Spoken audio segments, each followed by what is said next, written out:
Into Poona beggars. ఈరోజు పీతల ఎగురు చేస్తున్నాము. ఫస్ట్ నేనైతే స్టీల్ తీసుకున్నాను. బాల్టీ తీసుకొని దాంట్లో కొంచెం ఆయిల్ వేసుకొని దాంట్లో మీడియం సైజు ఆనియన్స్ 5 తీసుకొని వాటిని కట్ చేసుకొని పేస్ట్ చేసుకొని వేశారు షెఫ్ రాముడు గారు. పీతల కర్రీ చేసేటప్పుడు ఏమైనా డౌట్స్ వస్తే కనుక నేను నెంబర్ పెడతాను. షెఫ్ రాముడు గారు పీతల సద్ది చేయడానికి షీలానగర్ నుంచి వచ్చారు. పీతల కర్రీ చేయడానికి ఆనియన్స్ బాగా మగ్గినాయి. ఇప్పుడు ఒక టమాటా తీసుకొని పేస్ట్ చేసి దాన్ని కూడా వేసాను. దీన్ని కూడా బాగా మగ్గిన తర్వాత కారము పసుపు వేసుకొని బాగా మగ్గించాలి.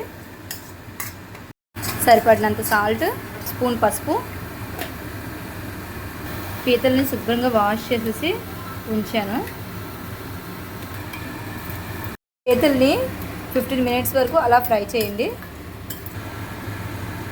2 స్పూన్లు కారం, 1 స్పూను కాశ్మీరీ కారం, 1/2 స్పూన్ గరం మసాలా, 5-6 పచ్చిమిరపకాయలు వేయండి.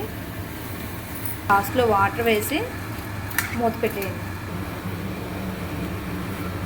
10 మినిట్స్ తర్వాత కట్టేయండి. పీతల కర్రీ రెడీ.